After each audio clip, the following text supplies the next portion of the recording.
Hello everyone, I'm finally back with a makeup tutorial, so I'm going to show you how to do this look as soon as I review all the products from Lancome's Spring 2013 collection. So I did want to start with the eye products just because they have been really popular. I have been asked often if the new Lancome Color Design Infinite 24-Hour eyeshadows are comparable to the Armani Eyes to Kill Silk Shadows, and while I really do love both, I think that the Armani Eyes to Kill formula is a little softer, but the Lancome Color Design shade range is a lot more colorful, especially for this spring. They have sort of a pastel colored range, so even though these are bright, they are on the paler side of these actual colors. So even though this is tremendous turquoise, it looks more like a shimmery seafoam green. And on the bottom of my lower lash line, I'm wearing Boundless Blue, and this one is a very frosty blue. It doesn't look as cornflower as it does on my eyes in comparison to the color in the pot here. But I really do love both of them. They apply really well. They're very long lasting, and today I did the makeup tutorial without an eyeshadow primer, and I have worn these eyeshadows before many times while testing them, and they do hold up on normal eyes. I don't have oily eyelids, but they hold up really well even without an eyeshadow primer. Granted, they are a little bit more vibrant and a little frostier without, so that's why I opted out for the primer today, just so I could show you how well they apply even without a base. So if you're looking for neutrals and basics, try the Armani first, but if you're looking for color and a lot more texture, then definitely check out the Lancome. But now let's get on with the rest of the products. So first, let me talk about the nail polishes. I wore these nail polishes for about a week, and granted, I was trying out a new top coat, but these are a more jelly finish than the other Lancome cream nail polishes that I have. I really love them. This is more of a grape color, and it's pretty true to the color in the bottle, maybe just a touch warmer and more red against my skin, but this color here, 134B, is really fun. I don't have too many cream oranges, but this is definitely a color that I'll be reaching for a lot in the summer. It's nice and bright, it makes my hands look really tan, and I'll go ahead and post a picture here so that you guys can see what the colors look like against my hands and actually on my nails instead of looking at them just in the bottles.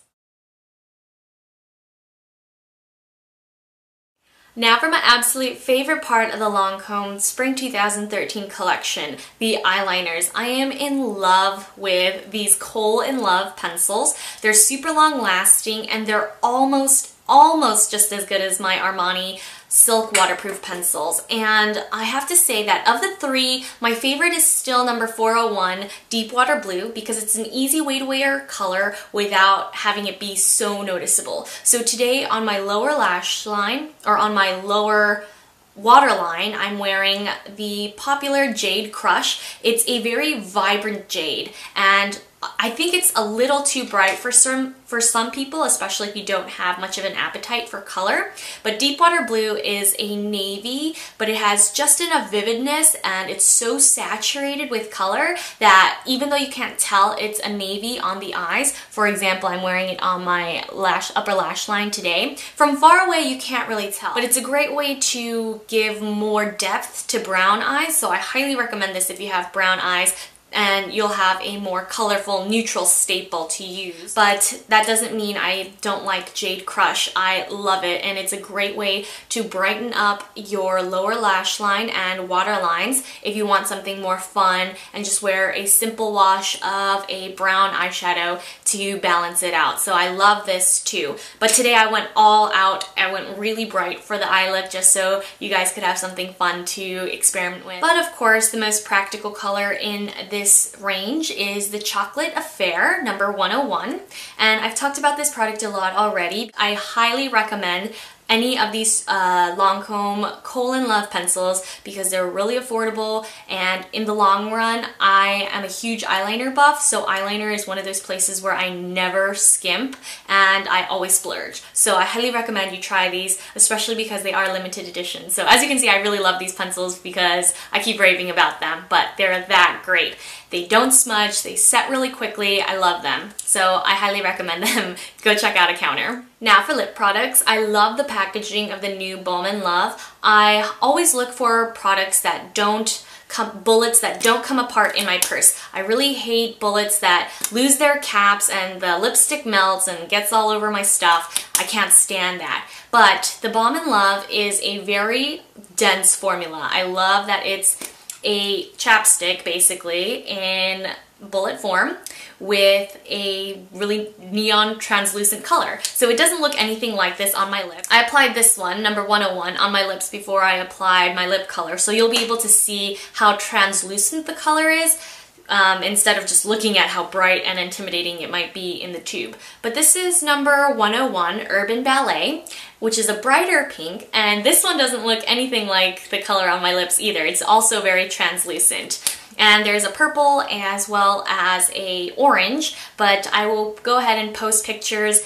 as well as a photo diary with swatches on my blog, so definitely check out the link below so that you can check out swatches of all the other products just so you can have a reference if you wanted to go shopping. I just happen to love the dense hydrating formula of this Balm Love, so I highly recommend it even though it is translucent color. And last but not least, this is a new setting spray. It's called the In Love Dewy Mist, and this is great for dry skin. So there are a couple different setting sprays that I use. I use the Hautelook every now and then, but I don't like how it tightens up my skin. It's good for oily skin because it tightens up your pores, but it stings a little bit for me, so even when I close my eyes. So I try not to use that one too often, but it's great in the summer for a refresher when it's hot outside.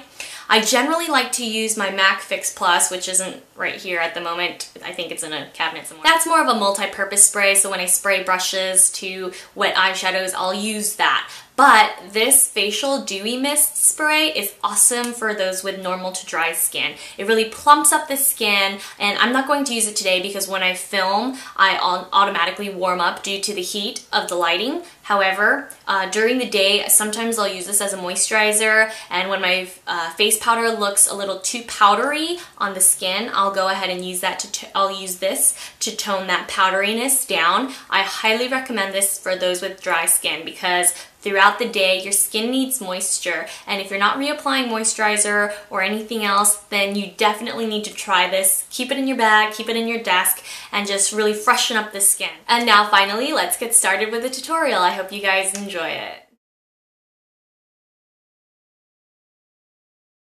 So as usual, I'm going to start with my foundation, and I'm using my Beauty Blender to take the foundation starting with the outside of my face.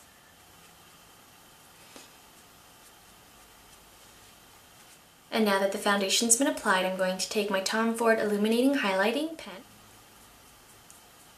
And because I do have a little bit of hormonal acne at the moment, I'm going to cover it up with Tom Ford's Traceless Foundation Stick. Now I'm going to set with a bit of powder. This is Lancome's Matte Dual Finish. And yes, it is packaged a little differently just because it's not the full-sized original version. Now I'm going to fill in my brows with Clay to Pose Eyebrow Pencil, and I'll be right back.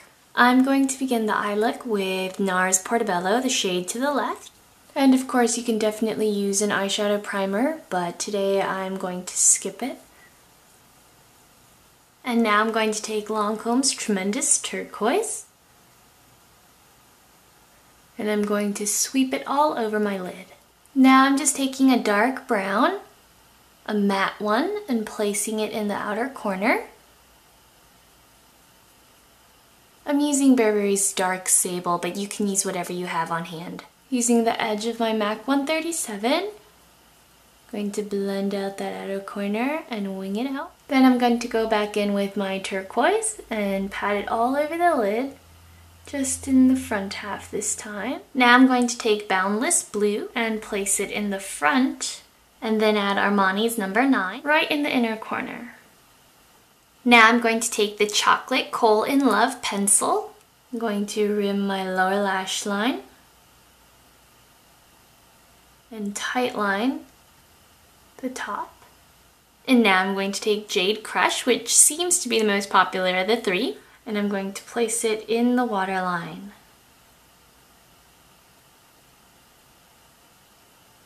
Now, before rimming my upper lash line, I just did want to touch up the Burberry Dark Sable a little bit. You can definitely blend out the top line entirely, but because I like to add shape to my eyes by pulling it out to the side, this is how I'm going to leave it. Now I'm lining with Deep Water Blue. And I'm using a mini Bobbi Brown eyeliner brush to blend out the eyeliner and give it that nice clean wing. And now with mascara, here's the final look. So I know some of you may be wondering why I chose to wear the blue eyeliner on top and switch with the aqua when I wore the blue eyeshadow down here. Well, I just want to explain to you that when you wear a contrasting blue and green, instead of blending the green look together and having it dip down so far blue and a lot darker, I wanted it to be a more seamless transition, so when you look at it from afar, it's a very blue and green eye and not a green plus blue eye. So here's the look from a little farther back. I'm only wearing mascara, but I'm going to put on false lashes. These are pretty affordable red cherry lashes. They're number 747. And as you can see from back here, the look looks more like a cohesive blue and green eye all together, right? So I hope that you can see that difference. Now I am going back and drawing a thin line of color over the lash band just so that it blends more seamlessly with the rest of the look. So now I'm going to use bronzer, and instead of wearing blush because the eye look is so bright, I'm just going to go with a heavier bronzer look, and that's why I'm using my Dior blush brush to apply this. Add a little bit to the temples and so forth. So as you can see, it does make a huge difference. And last but not least, I'm going to top off with the lips. I just applied a little bit of my Balm in Love. As you can see, it's just a very sheer lip balm, even though it has this neon color in the tube. It's just very natural and very rosy shade. And now I'm going to use my OCC lip tar in Annika. I just think it complements the eye look really well. Laura Mercier's Naked Apricot. I really love this peach combination just because I feel that OCC lip tars do best with a lip gloss over them, simply because they do tend to dry down a little more semi-matte, meaning that it will accentuate lip lines or lip cracks or dry lips if you have them like I do. So a lip gloss will help to really smooth out the look and plump up your lips. So I really like this combination and it goes well with the eye look, so I hope you guys enjoyed the look. And as always, if you had any questions about the products, leave them down below and I'll try to get back to you as soon as possible. Thanks so much for tuning in, everyone. Bye.